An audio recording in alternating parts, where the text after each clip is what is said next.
Hello and welcome to the World Massage Conference. I'm your host, Eric Brown, along with my co-host, Scott Dartnell, for this presentation with Thomas Myers on Going Deep. Before we start our presentation, I'd like to thank our sponsors. Our global sponsor is Massage Envy. Massage Envy is the leading employer of massage therapists in the United States. To discover the benefits of choosing Massage Envy as your career, visit their website at www.massageenvycareers.com. And thanks to our daily sponsor, Southwest Institute of Healing Arts. Learn to touch lives, heal bodies, and free souls with Southwest Institute of Healing Arts. Please visit them online at www.swiha.edu to register for one of their amazing online classes and view their exciting calendar of events. Now, our presentation for tonight is Going Deep with Tom Myers. Many people claim to be doing deep work, but are often affecting tissue quite superficially. In this presentation, Tom Myers synthesizes the elements of depth out of his 35 years in practice and over 20 years teaching. Hear stories of Ida Rolf, Moshe Feldenkrais, Milton Traeger, Buckminster Fuller, Emil Conrad, Judith Aston, and other teachers Thomas Myers has had the opportunity to study with. Learn about the various approaches to depth offered by myofascial work, cranial osteopathy, visceral work, and movement approaches. Discover the star of depth, 5 nodal points where the practitioner can deepen their contact with the client to make lasting change to the underlying patterns that generate surface strain and pain. Tom is the author of the best-selling Anatomy Trains, supporting video programs and over 50 articles for journals and trade magazines. Tom currently directs Kinesis, Inc., which offers continuing education and certification programs worldwide. Tom studied directly with doctors Ida Rolf, Moshe Feldenkrais, and Buckminster Fuller during the 70s, followed by movement studies with Emil Conrad, Judith Aston, and various martial arts. Tom's work is influenced by the European approach to cranial and visceral osteopathy. Tom has practiced integrative bodywork for over 30 years in a variety of clinical and cultural settings. He is a founder member of the International Association of Structural Integrators and a member of the Rolf Institute, the Guild for Structural Integration, and associated massage and bodywork professionals. Tom, welcome to the World Massage Conference. Oh, thanks very much, Eric. It's a pleasure to be here. And despite what I said, I don't think we're going to discover the star of death. I think it's the star of depth. Yeah. That's what I hope we're going for. So my apologies there. I'm very curious to hear about that. Okay, so you have a presentation prepared for us. I do. On this topic, which should be fascinating. So I'm just going to pass the mic over to you and let you go. All right. I did want to say feel free to step in if there's something on this that you want me to go into a little more. Absolutely. And I'm hoping that most of our listeners are able to access the slideshow because that's what I'm going to be working off of. Are we on slide number 1 now? Yep. Well, good. I think people got that. Then let's go to number 2.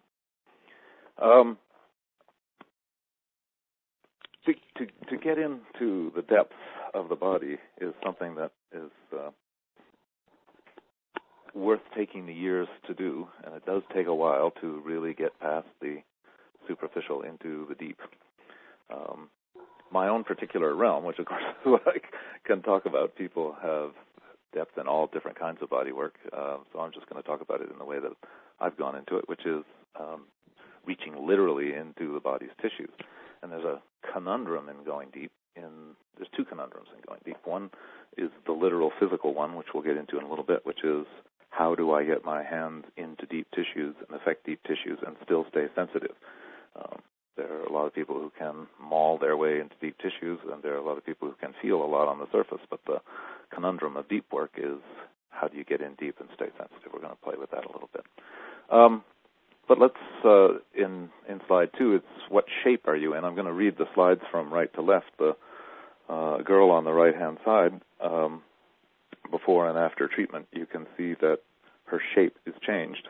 It happens to be Rolfing that she had, structural integration that she had from left to right. But if you look at the shape that she's taking on the left, the knees are held back into hyperextension, and that requires the rest of the spine to act in a particular way. So regardless of the problem that she comes in with, low back pain, neck pain, her mother doesn't like her posture or whatever, sends her that way in the first place.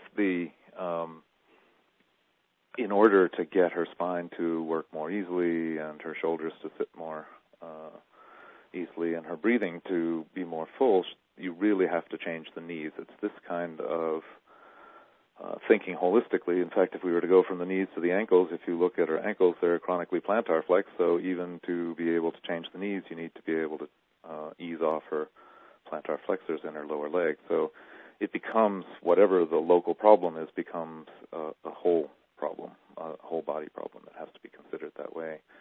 If we turn to the middle picture, you see those dancers. They are shaping themselves in particular ways. We're going to go into what shapes this as well. And a little hard to see on that skull on the left, but I happen to know because I saw the person who took that photograph that was the most symmetrical skull they could find. But if you look at it, even though it's small, you can see that the person chewed on the right side, that it's the whole jaw structure is shorter on the right side, and that the nasal septum is deviated over to the right side. So that even the most symmetrical person that they could find has asymmetries in it. So I would say that we need a medicine of shape, and that most of the people who are listening are participating in that medicine of shape in doing whatever kind of massage they do, because I would say a medicine of shape is not only changing the literal physical shape, as we see in these pictures, but changing the perception of how we are inside ourselves, how we perceive our own shape. So if we could go to slide 3, we'd see an early attempt at shaping, making a better person through reshaping them. I'm deliberately using that arrogant term of making a better person. That's the idea in yoga, is to change how the person is by changing how they shape themselves inside their body. So this is, depending on how you do it, hundreds and probably thousands of years old, these asanas that were used to change people's shape. If we go to slide 4, you see one of the early people in America to organize the changing of shape, Dr. Andrew Taylor Still. After his daughter died, he, in his frustration, took up the techniques of bone setters, who used to go around this country setting people's bones, an early form of what we now call chiropractic or osteopathy. But Dr. Still organized this into osteopathy back in the 1800s in America, and he certainly has contributed to our thinking about how we can reshape the body through working with its tissues. If we go to the next slide, this is somebody who has nothing to do with body work, so I did the next best thing I could. I got a picture of him getting body work. This is Buckminster Fuller, whom I was very fortunate to study with early in my life. And he had really nothing to do with body work, but certainly had to do with, if we go to the next slide, tensegrity. He was a designer, a really wonderful person, very strange man. He ate steak and applesauce 3 times a day and slept about 2 hours a day, and got patents for about 40 different things, including a car in the 1930s that was shaped like a teardrop, and an air-deliverable house. But the interest for us, he was quite the fellow, but the interest for us is these tensegrity structures, of which we have a picture of the rainbow tensegrity structure, I hope, on the screen now, with slide 6. If you'll see, the sticks are floating, as it were, in a sea of tension of the wires that are going from stick to stick, so that no one stick is touching another stick, but the whole thing is held up by the wires. So if we are to understand our shape, I think that we can take a great many lessons from this kind of structure, rather than thinking of ourselves as a skeleton that's stacked up in space and the muscles as engines that move that skeleton around.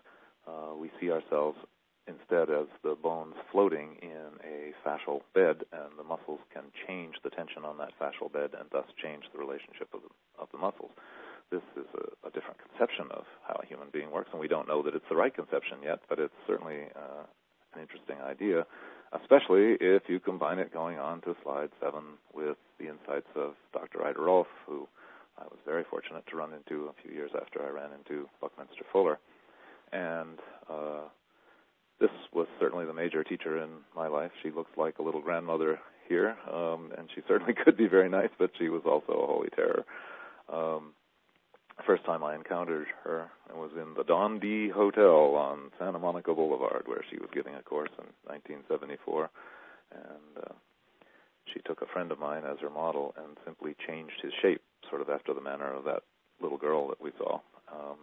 He was one of these people that you looked normal from the front, but you couldn't see from the side because his chest was so close to his back, and she just grabbed a hold of his chest and made him deeper in about an hour, even to my untrained eye, and I thought this was pretty magic, so I presented myself to her afterwards and walked away from that encounter feeling about 2 inches tall, and said, I'm never going to ask that old lady a question again, but that's not a promise I kept because I got intrigued with her work, and this is an application. Her own, she drew her work from yoga and from osteopathy of Dr. Still, and it was my good fortune to combine her work. She already had some of the idea of tensegrity, but I think we've been able to push this on a little farther since she's been gone. If I go to the next slide, it's this fascial system that was really Eidorolf's insight as to being able to work with this system that's in an organized way. I wanted to run down this slide. We should have a picture of the fascial system on the screen now. It is our richest sensory organ. This is new information. We have more sensors inside our fascia than we do in the eye or in the ear, and so whether you're aware of it or not, you're listening to your fascia all the time. For instance, there's about 10 times as many sensors in your fascia as there are in their muscles. We all think about muscle spindles, and in a way, somebody that I was just with in the Fascial Research Conference said, well, that's a fascial receptor too. It's not really a muscle receptor. But even if we say that muscle spindles are muscle receptors, there's 9 times as many receptors in the tendon, in the fascia outside the muscle, in the ligaments, and in the so-called loose connective tissues than there are in the muscles themselves. And the second is that it's a continuous interconnected web. Your fascial system starts out as one net from day 14 of your embryological development, and it will still be one web when you die. You can tear it by accident, or you can cut it with a surgeon's scalpel, or it gets frayed with age. That's what's making the little lines around my eyes. But it's one web from start to finish. So you can talk about the central tendon of the diaphragm, or the Achilles tendon, or the plantar fascia, or the thoracolumbar fascia, but just remember that you're talking about something that is one single organ that envelops the body, envelops the bones, envelops the organs, envelops the nerves. And this system distributes strain by means of this kind of tensegrity structure, if I'm allowed to make that theory. At least it's what I think about. So tensegrity structures will, and the fascial system both, whether it is one or not, distribute the strain around the body. So if you have a sprained ankle, especially if you have a repetitively strained ankle, that strain is going to communicate up the leg, around the leg, and can end up in different parts of the body. And we don't have a map of the fascial system. We have a map of the muscular system, a map of the bones, but 500 years of anatomy, we don't really have a map of this system yet. And yet, going on to the fourth point, it's the tissue of shape. It's really the tissue that determines the bends and the rotations. The muscles might determine them initially, but it's the fascial system that accommodates that to gravity and to our daily life. And so that system holds the compensations, and again, especially those compensations that we have for a long, long time. So if we're going to go deep, I submit to you that muscles is great, nervous system is great, but the fascial system are where the deepest things are held. If we take the next slide, you'll see a thigh with a bone sticking up in the middle of it.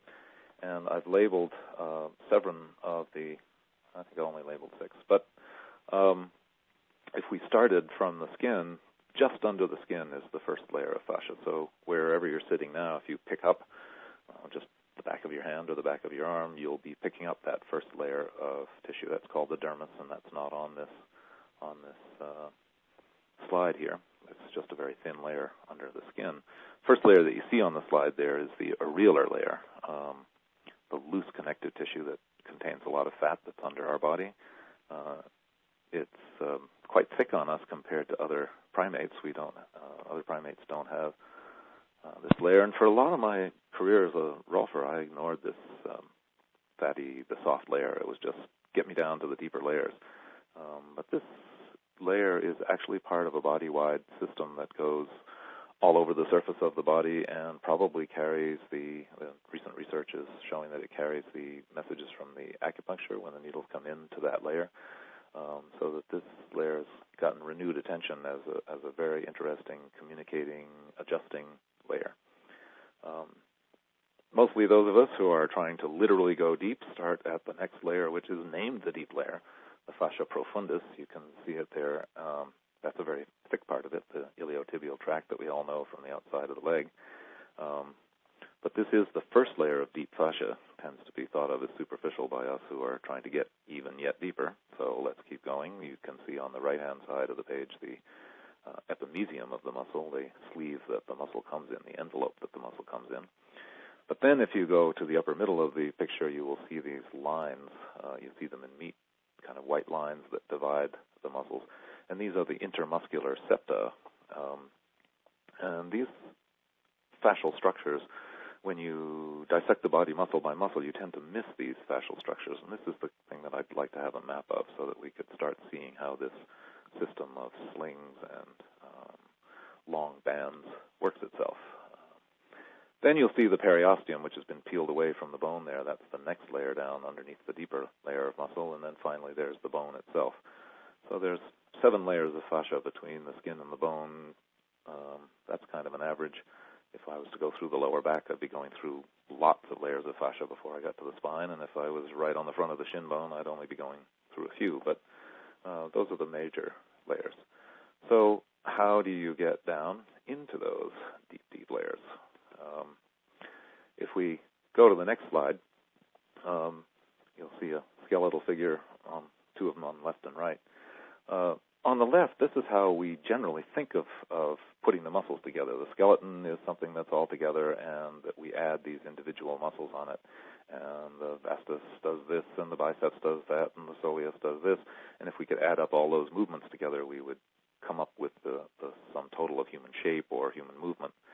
And I submit to you, again, using this tensegrity idea, that it's more like the picture on the right, that the skeleton is wired together by the ligaments but can't stand up by itself. It's that myofascialature. That's the figure on the right, the muscles and the fascia together, where they've been taken off the skeleton and put back together, so that you see it as one big system interconnecting and interacting. But then, if you've got one big system, how do you make sense out of that? If somebody has a sprained ankle, am I supposed to work on that knee or the opposite hip or the opposite shoulder? They're all connected.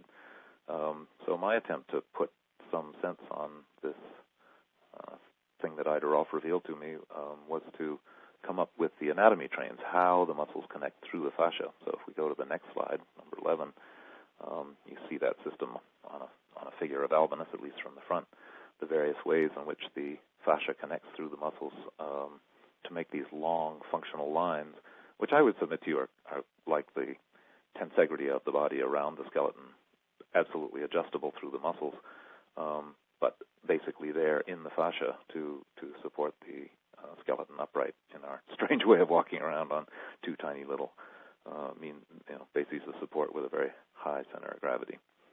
So I conceived of the system, and it was really only later, if we go to slide 12, that I have recently been able to dissect these things out to give them some reality. So here's one. I won't submit you to too many dissection pictures. I think this is the last one. Nope, it isn't. There's a few more. But this is the superficial back arm line that we took off a fresh tissue cadaver, meaning that the body had been donated and then frozen shortly after death, and so we were working on tissue that hadn't been permeated with formaldehyde. And we were able to take the trapezius in the upper left off the spine. That was detached from the spine and the head at the very far left. But when we got down to the end of the trapezius, instead of doing what most anatomists do, cut the end of the trapezius and separate it from the deltoid and say, here's a trapezius and here's a deltoid. We slip the scalpel underneath the attachment on the end of the clavicle and the scapula, and took the connection between the trapezius and the deltoid. And when we got done with the deltoid, we took, instead of ending it there, we continued the fascia down with the lateral intermuscular septum down the outside of your arm, and to the backside of the elbow, the upper side of the elbow, where the condyle is, or the epicondyle of the humerus, and then down onto all the extensors, which have been spread out by the prosector there, so you can see all the different muscles that are going to the back of the hand. But this is one continuity, which I don't know of anybody else who's dissected them this way, and I'm not quite sure why, that shows the connection from the back of your hand to the back of your shoulder, and that fascial unit, I'm positing, carries strain from one end to the other. And so if there's injury or overuse or underuse in one part, that it will tend over time to communicate to another part. And if we go then to the next slide just to see this in action, I don't know if we've had anybody from down under on the phone, but this is a Kiwi playing rugby, and what I draw your attention to is his hands. If you look especially at his left hand, how he's using that superficial back arm line to guide his kick. The whole body. Look at the crook in his right finger on the superficial front arm line on the other side. Everything is involved. He's not just using his quadriceps to kick that ball. He's using his entire body, and all of those lines are working together to adjust the tensegrity of his body just so that foot comes just right on it. At least we hope. Another person that I happened to meet on my travels, going to the next slide, is Dr. Moshe Feldenkrais, and he is in the tradition of F.M. Alexander and people who look at how you use your body, how you organize it neuromuscularly. And I certainly benefited from my time with him and other people in his school for learning how the body puts together these neurological patterns. So many times it's not really our muscles or our fascia, but our way of organizing movement that things get hooked up. And he had the same kind of principles idea of Ida Rolf, of first you differentiate the body and then you integrate the body. And although I don't practice Feldenkrais now, it certainly was very important to me, if we go to the next slide, to include the nervous system and how that neural system plays out in the fascial system. Has certainly been a part of my development. And that's going to play, if we go to the next slide, you should see two martial artists on your screen, and can you tell which guy is going to win? Pretty sure that it's the guy on the right, even though he's smaller, and by the looks of it older than his opponent. You can see that his body is directed and aligned in a way in which all of the systems are focused on the end of that stick, and it's that kind of integration and coordination that produce a different kind of strength. I would even say a spiritual strength. I do not. I'm very interested in all the aspects that bodywork can produce in a person, not just the differences in pain reduction or longevity or that kind of thing, but what kind of life do you live? So let's look at depth. Let's look at depth in the actual tissue. If we go to slide 17, you can see a dissection we made of the falx cerebri, and that's the tissue that goes around the brain. That's very important for the craniosacral therapists and cranial osteopaths. That deep fascia that goes inside the skull and inside the spinal cord is not amenable to our outside touch, and it will certainly not be amenable to a heavy touch. So I wanted to put this first because I wanted to be clear that depth is not a function of how hard you push at all. So there's a whole therapy that works into that very deep tissue but works in with a very light touch, most people practicing that way. If we go to the next slide, we see depth in the visceral field. On the left, we have the fascia that's going around the small intestine, and you can see how it's tied to the spine there in a beautiful old wax model from Italy. and Jean-Pierre Barral and the whole field of visceral manipulation, and to some extent Chinese massage has organ massage involved in it as well, for working with that very deep fascia that surrounds our organs being absolutely the deepest part of us. On the right-hand side, this is a picture we took in a recent dissection, so I'm not letting you off the dissection thing yet. This is the sternum, which has been lifted up off the heart, and you can see the ribs clipped there. You're actually looking over the lung at the connections to the heart. So when you're working with somebody's chest, when you're opening up their pectorals, when you're not solely working on their muscles, you're not solely working on their breath, you're working right down deep into how their organs work. If we go to the next one, another form of depth is the ability to work into the ligaments near the spine, near the bones. That's a very deep way of working that is perhaps less known in the massage world, but I think it's getting to be known more. Excuse me for just a second. Your throat gets dry when you're talking this fast. So, slide 20. If you are going deep, I give you these hints from my time of trying to work into the deepest patterns that live inside a human being and see if we can change them. One is to know your anatomy. I know it's a hard subject to study, but studying the names and the origins and insertions is not nearly as important as to be able to get in there with your hands. I'm not interested in knowing, well, that's not true. I'm interested in knowing anatomy I can't feel, but the anatomy I want to teach, the only anatomy I can teach, is that which I can feel.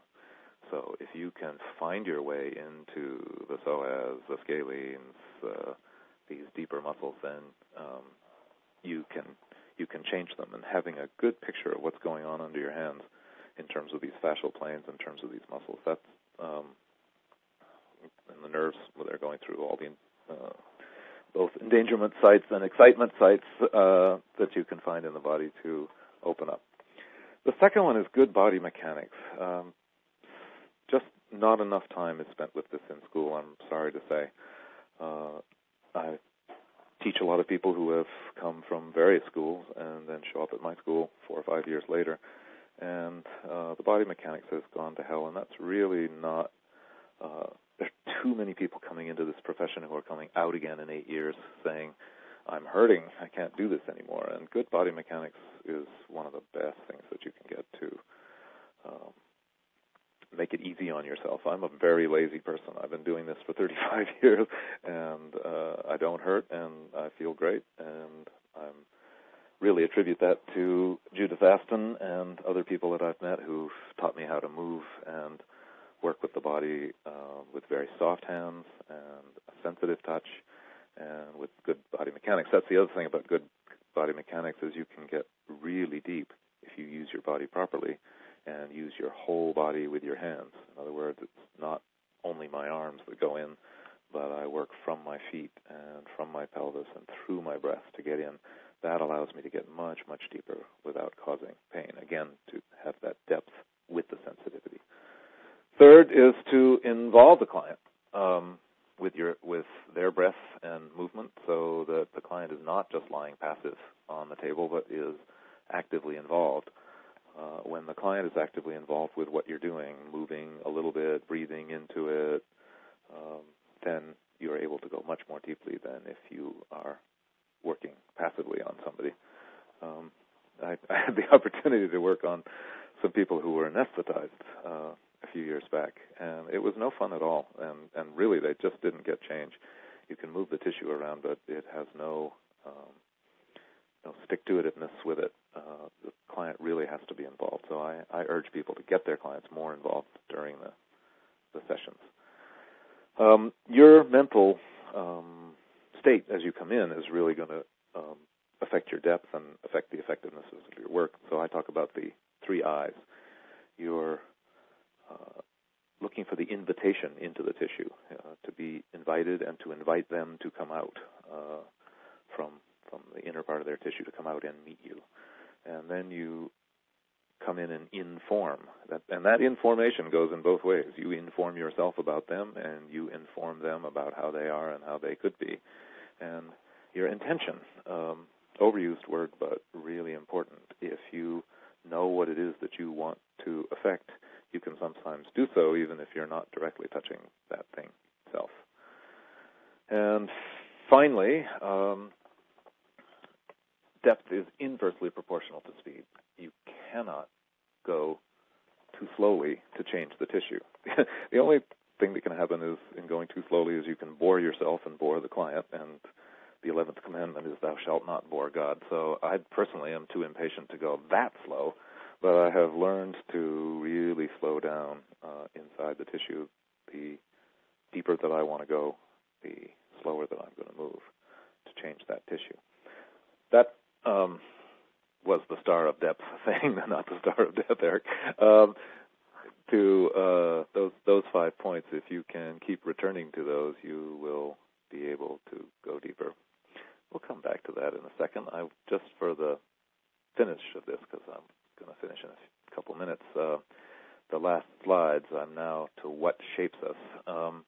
Biomechanics shapes us. If you look at the picture on the left of the two pieces of wood sitting on another piece of wood, the piece of wood standing on a crossbar sitting on two pieces, that's very like our pelvis, and its biomechanics are very like the biomechanics of our pelvis. We'd be silly to ignore it, and the fellow on the right has ignored biomechanics with his wagon there. The second thing that shapes us is genetics. It would be silly to deny that we're shaped by genetics, but I would point out to you that the figure on the right in this slide, the genetic slide, is only 1.2, actually that's a gorilla, so 1.8% different from us in DNA. But look at the difference in shape and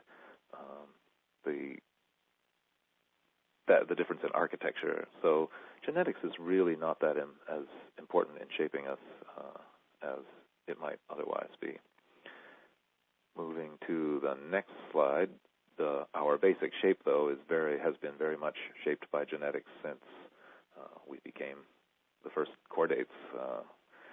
Is what's on the top, but you can still see that ancient chordate in our shape, that ancient vertebrate in our shape today. We're still built around the gut. We're still built around the spine. So genetics is hard to ignore. Slide 24 of what shapes us is hydrodynamics, and I think this is really underserved. How fluid flows around in us really shapes us. In order to get through, I'm not going to explain all those pictures, but those of you in massage and thinking about circulation will understand that how we get the water around our body, how we get the fluids around our body is very important. The fourth thing that shapes us, the next slide, is the environment. The shoe on the left is certainly shaping that foot, so our clothes are part of the environment, our cars, our chairs.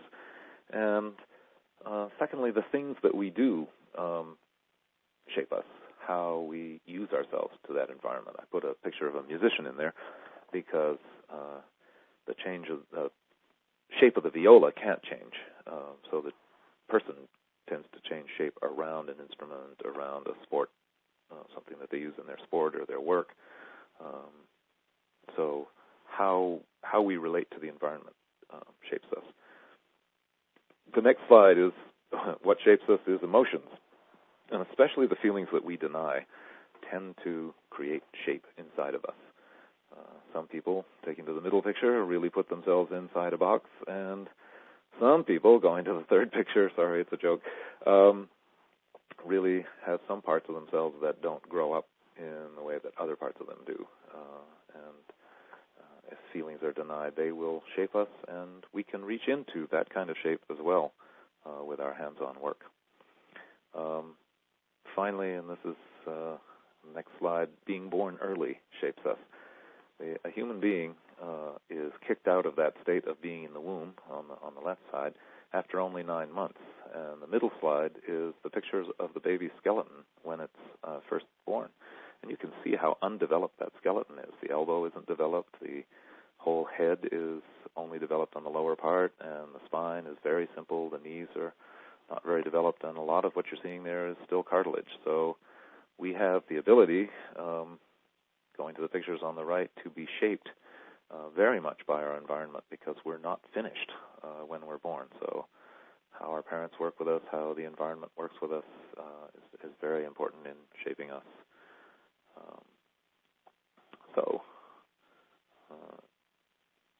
Going back to this going deep idea,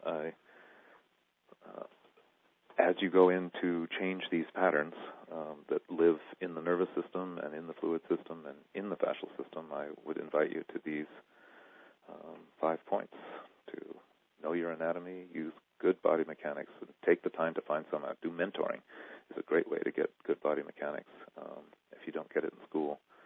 And to involve your client and use your mind along with your hands and slow down. So, Eric, I think that's my presentation. Is there another slide? Not really. Yes, the last slide is just to invite you to my site, anatomytrains.com, where there's a lot of materials that you can explore about these kinds of interconnections in the fascia. And that's me. Okay, that's fabulous, Tom. Really appreciate that. Fantastic visuals, too, that have gone along with your presentation, so we really appreciate that. Now, I'm just going to go to Scott in a moment to see what questions participants have, and anyone that is on the line, if you have any questions for Tom on this topic of going deep, then by all means, just type your question in the Q&A box that you'll see on the broadcast page, and click the submit button, and that will come straight through to Scott, and Scott will take those questions. Now, Scott's just coming on the line now just to do that. Now, while we're waiting for Scott to come on the line, Tom, we were speaking with Leon earlier today, Leon Chateau, who's a noted osteopath and one of your colleagues and friends. A great mentor as well. I so appreciate Leon. He is such a smart man.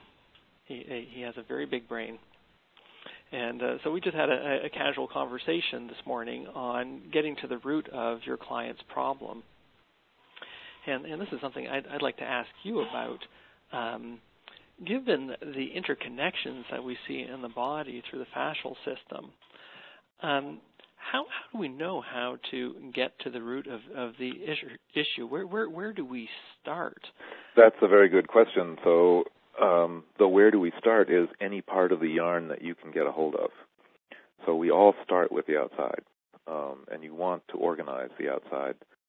This is my answer to it. I don't know that Leon would have a similar answer at all. But in terms of the fascia, you will have a hard time if you try to go for core structures early on. I do think that it's really important to ease up and balance the superficial muscles, the one that you see on the muscle chart, before you start going in for more core muscles that are going to reset posture and that kind of thing. If you dive into the psoas or dive into the deep muscles of the leg, I don't think you get as good results as if you take your time and open up the surface first. So you look for that piece of yarn on the surface. Oh, this shoulder is higher than that shoulder, or there's a twist in the pelvis, or the pain is here. I mean, people come in and give you some clues in the where they tell you the pain is, but that doesn't mean that that's where you're going to work. You use that to follow the yarn, and the yarn will take you deep. So I tell people, don't worry about that you have to know exactly what the core problem is when you start. You don't. I don't know what the core problem is when I start. I know what they've said, but I have to get there. Yeah, so that's a great analogy. Because it's so interconnected, you really can start anywhere, and you're going to have an impact on other places in the body. Mm-hmm. I say to my students, start with what you can see and pay attention, and it will keep leading you in. Okay, now I think I do have Scott on the line now. Yeah. So, Scott, would you like to give us some questions? Eric. I have a number of questions for Tom. Tom, I know recently there was the second International Fascial Congress, and I wanted to ask you what has changed from the time that you originally worked with Ida Rolf to what's come to bear from the fascial congresses, the last two fascial congresses. I'll just let you know, Scott, you have an echo in your voice that makes it a little hard to hear, but I did hear about the Fascial Research Conference. This is so exciting.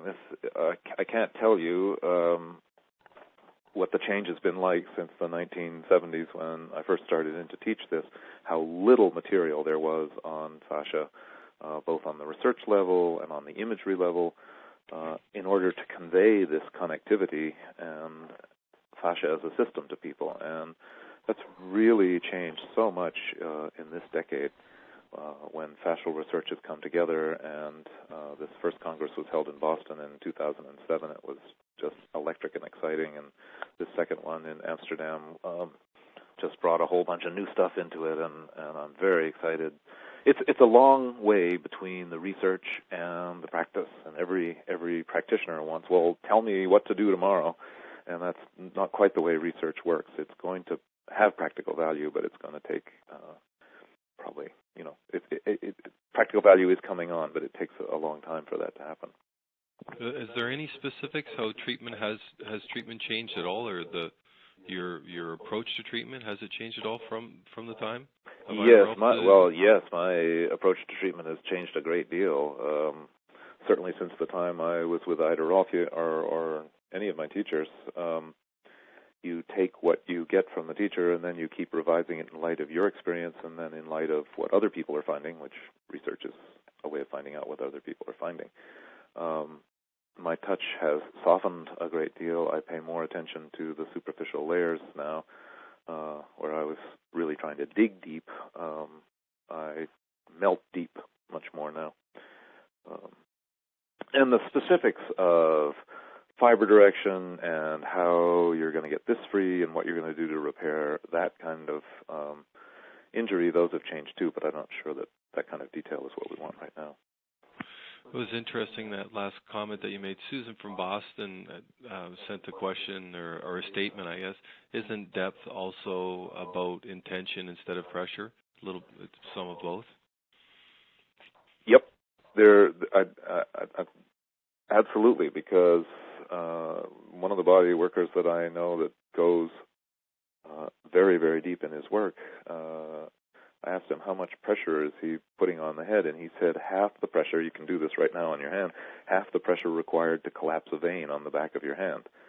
So if you press on the back of your hand and collapse a vein and you want to use half that amount of pressure, that's tiny, tiny amounts of pressure, and you reach inside with your intent, but also your ability to listen. I guess I feel badly that I left that out of my talk. It's the ability to have that information coming back at you from that person that will guide you in to depth. So intention is very much part of it. When you're talking about fascial tissue, you're also talking about fairly tough fabric. So the ability to apply selective pressure with your hands or with some part of your hand, your fist, your elbow, to get that tissue to change, I think is very valuable, especially in myofascial work. If you're trying to change the cranium or change the viscera, a lower pressure will work. If you're out in the myofascia changing things, I think it's great to have a wide vocabulary of touch. Let's put it that way. Oh, for sure. So it really is. There's another question. When you're going deep, you really want to keep in constant communication with your client. What kind of cues are you looking for when they're not speaking to you or giving you some feedback? The eyes are great. Even if their eyes are not open, I keep their eyes in view. And then you can feel the reaction of the body as a whole. Is it tensing? And then you can feel the reaction of the tissues right underneath your hands. Are they melting? So those, I think, would be the three major things that I'm looking at, is the body as a whole retracting. And sometimes they will say, oh, I really like deep work. You can really go deep. But if you actually do that, you can feel the body retracting away from what you're doing. And that's a person who wants stimulation but isn't actually not ready for the deep work. Exactly. And how do you work? I have another question from Carol. How do you work with scar tissue, which has changed body mechanics and shape? With real attention to the scar and then working out from the scar in both directions. There are all different kinds of scars, and then people, of course, react differently to scarring. Some people have keloids, and some people have different kinds of scars that form. Surgeons are much better now about sewing each layer on their way out, if that's possible, and that makes it a little better on the gliding, but still scarring takes away the ability of layers to slide on each other. So I often begin, you have to titrate this according to the amount of pain that's left in the scar, but you can start working with skin rolling and making sure that the skin is away from the underlying tissues, and then depending on how deep the scar is, once you get the skin layer separated from the layer underneath, you can start going into the fascia profundus, the fascia around the muscles, and reestablish the flow through that area, because always with a scar, the fluid flow is broken, the chi flow for acupuncture is broken. When I get done with my scar work, I often send people to acupuncture to reestablish the flow through that area. And that can do a lot to take away that pull from a scar. There are some places when people have had a trauma where you're just going to have to work around something. Somebody's got a shorter bone or something missing. That's something they're going to have to live with. I have another question from Anne, and she says, I was taught fascia was one sheet of the body. From your slides, it appears layers and marbling through the muscle. Would it not, it's funny, when many of us were in school, and I could agree with that too, we were always taught that, everything was covered with fascia, but it was really one layer. Can you just explain or go into a little bit more depth about what you explained earlier with that graph about all those layers again? Sure. It is, both these things are true, and the difference between them is origami. You start with not a sheet, actually, but a three-dimensional net. You can think of the very early embryo as almost being like pollywog eggs hanging in the water with that gel around them. So that gel around them is your first fascial net, and it gets harder and stronger and goes into tendons and all the rest of it as you develop, but it really starts as this one three-dimensional cobweb that's holding your cells in place. And then it goes through major bits of origami. It folds in on itself and creates a kind of sock turned inside out, and then it starts to develop within that sock. The fascia goes around the organs. That creates your ribs and your belly muscles and your pelvis, and it goes around your spine and your brain, and that creates your skull and your spinal cord. And then it just keeps folding and folding and folding, and it's that folding that creates the illusion of the separate layers that we went through in the thigh. But it really is all one layer to begin with. So, and to end with, for that matter, but it's convenient and anatomical and analytical to go through these different layers and identify them. They all have a different feel to them, but they're all part of the original piece. And you know what the last piece of origami is? You'll kick me when I tell you. You'll kick yourself because you can't kick me down the phone. But it's the coming together of the two sides of the palate. Is the last bit of origami in our development, and that's why a cleft palate and a hair lip is such a common birth defect, because it's the last brick in the wall of that origami, and if anything's gone wrong at all below that, then that one gets disturbed. So that's fascinating. I had about 8 questions on the same topic, Tom. Is it possible to go too deep with a client? Absolutely, of course. There are horror stories in almost everything, but certainly in the world of structural integration of Rolfing there. In the process of going deep, some people go too deep too fast and go beyond what the client can take. I always give my clients absolute control and work very slowly from the beginning and give the client the chance to work with that. I don't say that my work even now is pain-free, because you are looking for those places that are holding pain in the body, and you want that pain to be released from the body. And sometimes it has to be felt on the way out if it's been traumatized on the way in. But it should be that kind of pain and not pain imposed on the body. And I confess that in my early days I was working too hard and imposed pain on people, and I didn't like what I was doing, and I don't do that anymore. But the going too fast and the going for the core before you've organized the sleeve are the two major sins of commission on that score. When you're doing fascial work, Tom, do you ever use any type of hydrotherapy, like warm applications, to relax the person and warm up the tissue first before you start? I don't. I just work with people. It's in my office in warm room temperature, like most therapists, I think.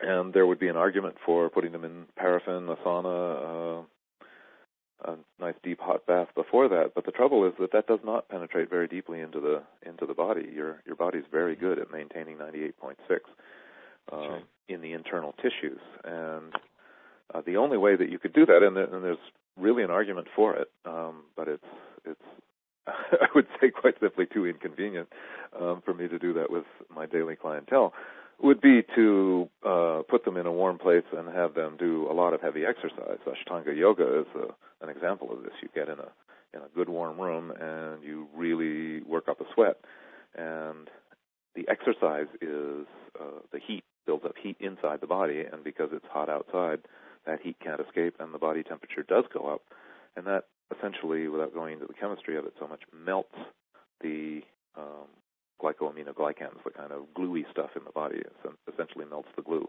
and makes it easier to lengthen the body. So that's the argument from Ashtanga athletic yoga, but it will be quite a palaver to do that with each of your clients, yes, unless you have a whole clinic situation set up to do that. You have to have a yoga studio too. I have another question from Melody in Sarasota. Just going back to the Fascial Congress, was there, or what was the most profound moment or revelation from the recent Congress? Well, I would say two. One was absolutely from the heart. My good friend Jim Oshman was honored by the Congress, and Jim has been a researcher in fascia ever since being introduced to the work as a scientist back in the mid-'70s, and really that fascial research conference comes out of a lot of the pioneering work that he did. He's been a voice crying in the wilderness. So it was a heartfelt moment to see him get honored by people who are maybe more mainstream scientists who recognized his vision. So that was a nice moment. Scientifically, the most exciting thing for me was a piece of work by a guy named Jaap van der Wal, who is in Holland, and he has the idea that if you really look at the fascia properly, dissect the fascia properly, that ligaments are a dynamic part of the muscle. And that's a really strange, new, and very exciting concept. We normally say the muscles are on the outside and the ligaments are near the joints, and the ligaments are passive structures. In other words, the ligaments don't come. If I straighten my elbow, I'm just doing it right now, if I straighten my elbow, the ligaments don't come into play until my elbow is at full extension. And van der Wal is saying, nope, that's a common conception, but it's a wrong conception. Actually, the ligaments are in the same tissue, in the same band of tissue that the muscle is, and when the muscle tenses, it dynamically tenses the ligament, which means that the ligaments of the joint, and this makes so much sense, it's so much more efficient, are stabilizing the joint at any angle of the joint. So that it's not only the muscles that stabilize the joint when you say you have your elbow flexed, but because the muscles tense the ligaments are also dynamically stabilizing the joint in the middle of the motion. I'm kind of trying to grok that in its fullness, having taken in that idea. He calls it a dynament. I have links to this on my blog, and my way of understanding it is going to be to write an article about it, because that's the way I go about understanding things. I have one more question, and I'm going to pass it over to Eric. He has a number of questions he wanted to ask you. You were talking earlier about the superficial layer of fascia and how there's a relation with acupuncture, how acupuncture is affecting or unwinding that level. Can you talk a little bit more about that? Yes, the Hélène Langevin, who did this groundbreaking work and continues to do very interesting work on the communication in the superficial fascial layer, she was trying to look for something that she could study about acupuncture, and it's a hard thing to study because it's so ephemeral. And there's a phenomenon in acupuncture where you put the needle in and you spin the needle, and then when you lift the needle out, it brings the skin with it. It's called Dei Chi. And she thought, well, here's something we can study, and it turns out that when you put the needle in and you spin it, you literally spin this glue, this connective tissue glue, around the end of the needle, and it forms like a kind of match head at the end of the needle, and when you try to pull it out, that comes up against the skin and picks up the skin in a kind of goosebump. And not only that, but they found all kinds of signaling functions that when you did that the cells that were in that loose tissue picked up that tension and sent that signal. They picked it up 4 centimeters away, which is only a couple of inches away, but that's as wide as they were looking. So we are seeing that this tissue under your skin, if you just take the skin on the back of your arm or your leg when you're sitting there and just move it back and forth, you're moving it on that fat layer underneath, on that loose layer underneath. And we're just beginning to plumb the depths of how this system is communicating all around the body. And I'm quite sure that that's a system in itself that is part of the immune system and part of our movement system that we're just beginning to understand. It's going to be quite exciting. So there might be some relationship to what we know now as the acupuncture meridians? Well, yes. In the second edition of my book, if I can use this to pump for that, I compared the myofascial meridians to the acupuncture meridians. I'm not an Oriental Asian therapist. I don't think in that way. I think in terms of Western anatomy. But the parallels, a guy named Peter Dorscher, who's an acupuncturist, helped me out to make the parallels between the myofascial meridians and the acupuncture meridians. And of course, we're studying the same body, and we are looking at fascial connections, so it's not surprising that there's overlap. What the significance of all that is, I'm sure acupuncture is far deeper than just the anatomy trains, but there is a correlation there that's fun to look at. Well, Tom, thank you so much. You've given us so much fascinating information, and thank you for answering my questions. I wish I could have put them to you a little bit more eloquently, but your answers were wonderful. So I'm going to pass it over to Eric Brown now, who's our host, and he has a few more questions for you, Tom. Great. Thanks. Take care, Scott. Yes, I certainly would encourage people to grab a copy of Tom's book, Anatomy Trains. It's fascinating reading, and certainly go on to Tom's website as well. There's a link right on the broadcast page. You can click and check out his blog as well. You're very articulate and an excellent writer, so it's definitely a great resource to look at. And for people that are listening to the replay, Tom, and can't click on the broadcast page, can you give them your website address again? Yeah, it's anatomytrains.com. All one word, anatomy, trains like choo-choo-trains.com. So it's really simple.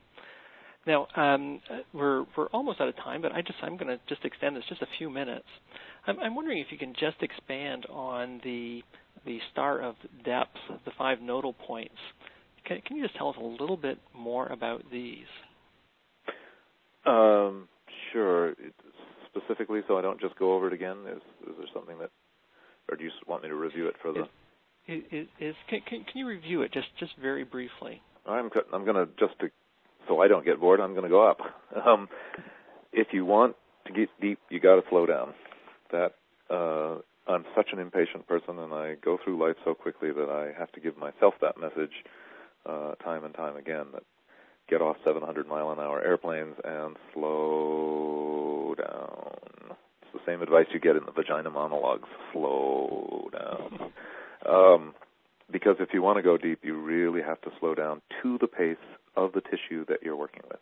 Deeper tissue opens more slowly. Some people's tissue opens more slowly than others.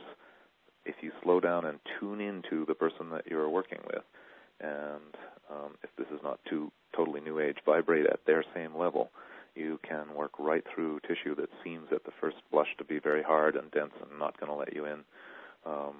It will let you in. And once you're in there, you want to be getting information from them. You want to be inviting them to, inviting the tissue under your fingers to actually open. And you should have a clear intention of what it is that you want to get done. In terms of fascial work, I would say also, this is not on the star depth thing, but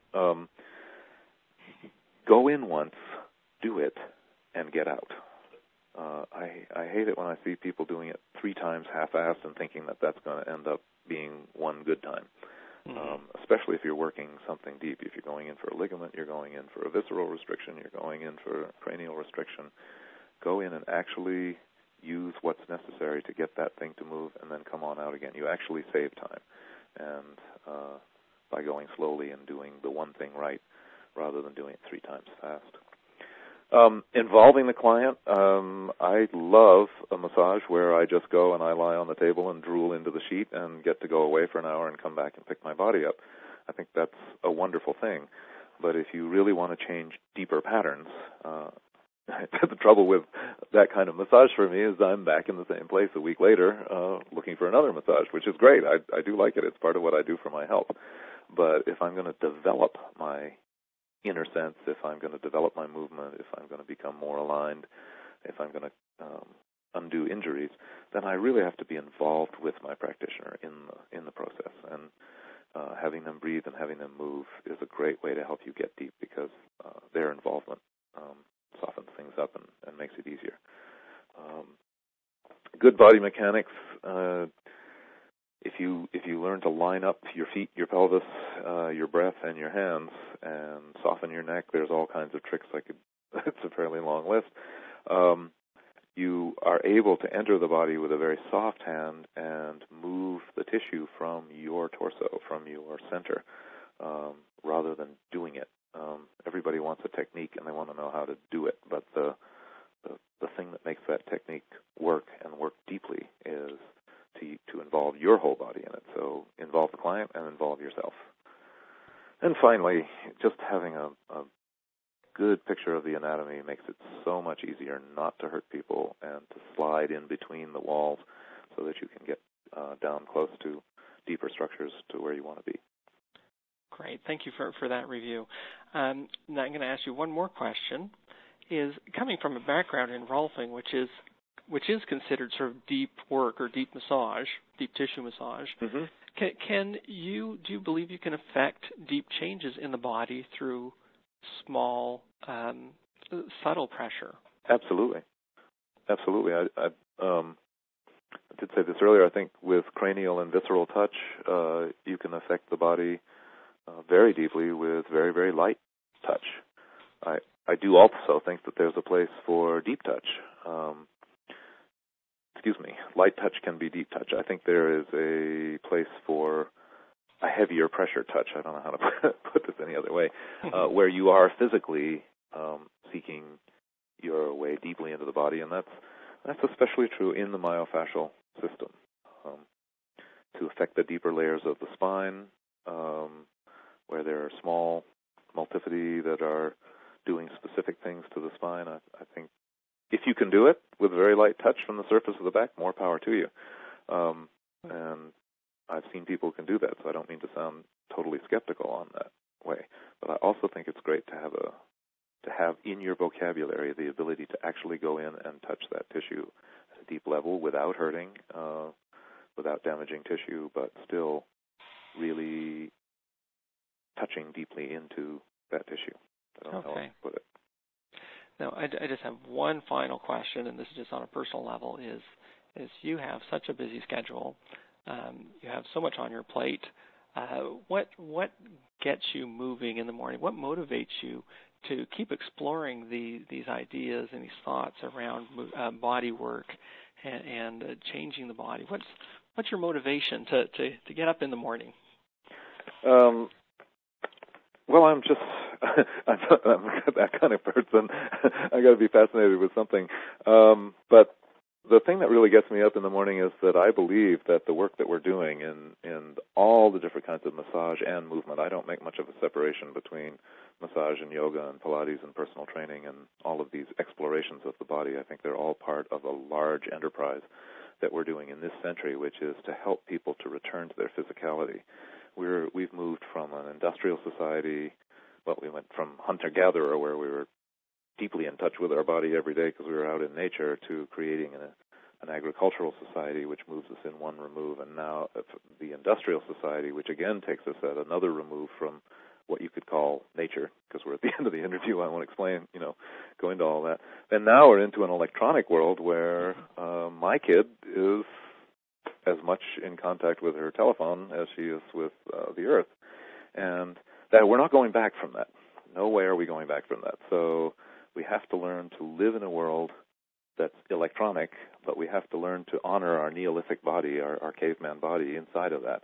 And I think that touch and movement and massage have a physical education for the 21st century. So what really gets me up in the morning is not fixing somebody's shoulder pain. That's been of interest to me before, but it doesn't have so much interest to me now. What interests me now is how do we train our children to live in the world that we're creating for them. That's awesome. And on that note, I have to say we are out of time. I would love to pick your brain some more, but unfortunately fortunately we have another fantastic. Unfortunately for you, have another presenter. Well, I really appreciate the time, Eric. Thanks to you and to Scott and to Marla. You've all been great, and thank you for this attempt to marry the electronic world and the world of massage. I really appreciate your innovation. Yeah, it's our pleasure. And I just want to let the listeners know that we have Linda Tellington-Jones coming up, who's she's great. Stay on. She's fantastic. Talking about animal massage, and in particular massage for our canine friends, but massage for animals in general. Real pioneer in that kind of work, and you can just click the next presentation link that you'll see in the left-hand navigation to get there. Tom, are you going to hop into the chat room for a bit? Yeah, I'm going to hop into the chat room for a few minutes. Okay, fabulous. So Tom's going to be in the chat room, so I invite you to join Tom there. If you have any other questions about this topic going depth or fascial work or the anatomy trains, feel free to jump into the chat room. And I also encourage you to check out Judith Aston's video presentation tomorrow. Judith Aston is one of Thomas's mentors. Again, a fantastic speaker, a real pioneer in the industry. So make sure to put that one in your schedule as well. In conclusion, I'd like to thank our global sponsor, Massage Envy. Massage Envy is the leading employer of massage therapists in the United States. To discover the benefits of choosing Massage Envy as your career, visit their website at www.massageenvycareers.com. And thank you to our daily sponsor, Southwest Institute of Healing Arts. Learn to touch lives, heal bodies, and free souls with Southwest Institute of Healing Arts. Please visit them online at www.swiha.edu to register for one of their amazing online classes and view their exciting calendar of events. Remember that all presentations are available to you until May 31st, 2010, and we invite all full access registrants to download all of the presentations to create a resource library of over 60 hours of training for yourself. On behalf of the World Massage Conference partners, Scott Dartnell, Melanie Hayden, myself, Eric Brown, we'd like to thank all the participants and our presenter, Thomas Myers.